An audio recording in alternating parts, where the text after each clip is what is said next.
नमस्कार गुरुजनों। मैं राकेश वर्मा आप सभी का स्वागत करता हूं आपके अपने परिवार एसएम गुरुकुल पर। गुरुजनों, आप सभी नियोजित शिक्षक शिक्षिकाओं को माननीय हाई कोर्ट से आज बहुत बड़ा जीत मिला है। इसके लिए आप सभी नियोजित शिक्षक शिक्षिकाएं जो हाई कोर्ट के आदेश का इंतजार कर रहे थे, आप सभी को लख लख बधाइयां, ढेरों शुभकामनाएं। नियोजित शिक्षक शिक्षिकाओं गुरुजनों, आप सभी को मैं बता दूं कि अब आप नियोजित हैं, नियोजित के तौर पर ही रहेंगे जब तक आपकी इच्छा अर्थात 60 वर्ष कंप्लीट होने तक। उसके बाद ही आपको सरकार या विभाग सेवा मुक्त करेगी। बीच में आपको सेवा मुक्त नहीं कर सकती है, ये पावर छीन लिया गया है। माननीय हाईकोर्ट का सख्त आदेश है कि नियोजित शिक्षक जो नियोजित के तौर पर ही रहना चाहते हैं वो रहेंगे, उनकी नौकरी नहीं जाएगी। उसके बाद अन्य बिंदुओं पर भी चर्चाएं हुई। सक्षमता परीक्षा देकर के जो राज्यकर्मी का दर्जा प्राप्त करेंगे उन्हें 3 जिला का जो चॉइस है वो वैसे ही रहेंगे। बिना क्षमता परीक्षा दिए ही जो नौकरी में यूं ही निरंतर बने रहना चाहते हैं वे यूं ही बने रहेंगे, उन्हें कोई निकालेगा नहीं।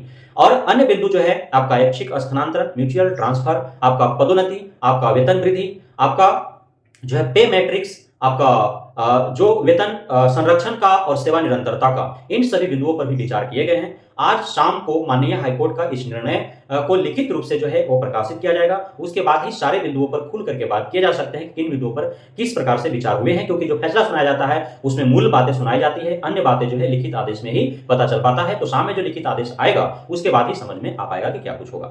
सबसे बड़ा जो राहत है उन सभी शिक्षक शिक्षिकाओं को है जो सक्षमता परीक्षा जिन्होंने दिया और उन्हें जिला बदल कर दिया गया, उन्हें मूल अपना जो होम डिस्ट्रिक्ट था वो नहीं मिल पाया। क्योंकि 3 जिला सिलेक्ट करने थे और 3 जिला में सब कोई का यही इच्छा था कि वे होम डिस्ट्रिक्ट में ही रहे। अन्य 2 जिला में कौन जाना चाह रहा था? वो तो 3 जिला मांगे गए थे, इसलिए 2 अन्य जिला भी उनको कॉलम में भरना पड़ा। अब चूंकि उनका मार्क्स कम था या फिर बहुत सारे गड़बड़ियां भी हुई है डिस्ट्रिक्ट अलॉटमेंट में, जिसको लेकर के आप सभी को पता है कि क्या कुछ हुए होंगे और कैसे डिस्ट्रिक्ट अलॉटमेंट किया होगा। हालांकि बीएसईबी के चेयरमैन का दावा है कि 6 to 8 के 92% शिक्षक शिक्षिकाओं को उनका होम डिस्ट्रिक्ट मिला है और अन्य को सेकंड और थर्ड चॉइस डिस्ट्रिक्ट मिला है। वही 1 to 5 के लिए उनका दावा है कि 75% शिक्षक शिक्षिकाओं को उनका गृह जिला मिला है और अन्य को 25% को उनका फर्स्ट, सेकंड और थर्ड चॉइस मिला है। अर्थात उनका कहने का मतलब है कि 1 to 5, 6 to 8 के किसी भी शिक्षक शिक्षिकाओं को 3 जिला से इतर कोई जिला नहीं दिया गया है, जबकि यह दावा खोखला साबित हो रहा है, इसलिए कि खुद जो शिक्षक शिक्षिकाएं हैं वे हमारे द्वारा जो वीडियो डाले गए हैं उसके कमेंट बॉक्स में वे कह रहे हैं, वे साझा कर रहे हैं कि मार्क्स अधिक होने के बाद भी उनको गृह जिला या चॉइस जिला नहीं मिला, उनको कहीं और भेज दिया गया। तो अब ये दावे भी खोखले साबित हो रहे हैं। फिलहाल जो जिला अलॉटमेंट हुआ है और वे वहां नहीं जाना चाहते हैं तो उनके लिए राहत भरी खबर है कि वे नियोजित शिक्षक के तौर पर ही आगे आगामी जो भी फेज 2, फेज 3, फेज 4, फेज 5 का जो क्षमता परीक्षा होगा उसमें वे ट्राई करते रहे, जिसमें भी उनका मार्क्स अच्छा आ जाएगा, जिसमें भी उनका लॉटरी लग जाए कि गृह जिला ही उनको मिला है तो वे उसे ज्वाइन कर सकते हैं और राज्यकर्मी बन सकते हैं। अन्यथा वे अपना शेष नौकरी जो है वह नियोजित शिक्षक के तौर पर ही आगे निरंतर रख सकते हैं, उन्हें कोई निकालने वाला नहीं है। इसमें और सबसे बड़ी राहत की खबर किनके लिए है? तो जिनका उम्र काफी अधिक हो चुका है, जो 57, 58, 59 साल 6 महीना, 9 महीना, तो उन सभी शिक्षक शिक्षिकाओं को बहुत बड़ा राहत मिला है, क्योंकि वे कतई नहीं चाह रहे थे, उनका कतई लोभ नहीं था कि राज्यकर्मी का दर्जा उन्हें मिले। यदि बिना शर्त के मिल जाते तो बहती गंगा में सबको हाथ धोता, लेकिन अब सशर्त मिल रहा है कि क्षमता परीक्षा देंगे, पास होंगे तभी मिलेगा। साथ ही 3 को चॉइस डिस्ट्रिक्ट है, कहीं भी आपको भेज दिया जाएगा मेरिट के आधार पर, तो यह उनके लिए मुनासिब नहीं था। वे नहीं चाहते थे कि क्षमता परीक्षा देना बाध्यता हो, अनिवार्यता हो, वे यह चाहते थे कि जो क्षमता परीक्षा न दे उन्हें भी नौकरी में यूं ही निरंतर बनाए रखे, जिसका आज जो है पॉजिटिव रिजल्ट देखने को मिला। माननीय हाई कोर्ट पटना के द्वारा सकारात्मक निर्णय सुनाए गए, नियोजित शिक्षक शिक्षिकाओं को बहुत ही बड़ी जीत मिला है।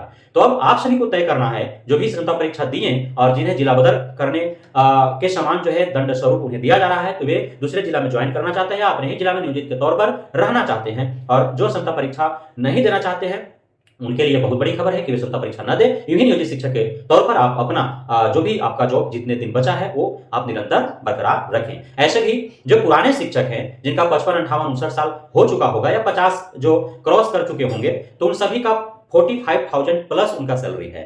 साथ ही अब उस दहलीज पर हैं कि उनके पुत्र पुत्री या फिर परिवार के अन्य सदस्य जो है अब वेल सेटल्ड होंगे, तो उनको बहुत ज्यादा चिंता नहीं है कि वे राज्यकर्मी बनेंगे, वो ट्राई करेंगे। अब तो यह माइंड में जो है हो गया ना कि उन्हें नौकरी से नहीं निकाला जाएगा, तो स्वतंत्र रूप से वे पढ़ते रहेंगे। 5 बार क्षमता परीक्षा होना है, 1 बार होना है, हुआ है, 4 बार अभी बाकी है, तो ट्राई भी करते रहेंगे। कौन सा बड़ी चीज है? वो उनका इच्छा होगा तो पास करके राजकर्मी का दर्जा प्राप्त करेंगे, नहीं इच्छा होगा तो नियोजित शिक्षक के तौर पर ही रहेंगे, नौकरी कैसे भी करना है कर लेंगे, जो भी शेष उनका और जो बचा है।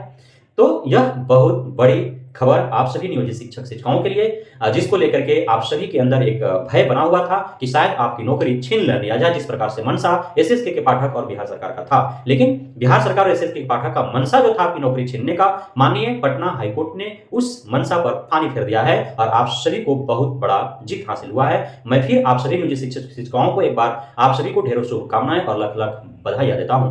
बहुत बहुत धन्यवाद आप सभी शिक्षक शिक्षिकाओं का हमारे साथ जुड़े रहने के लिए, बढ़ने के लिए, इतना प्यार देने के लिए, हम पे भरोसा बनाए रखने के लिए। जय हिंद।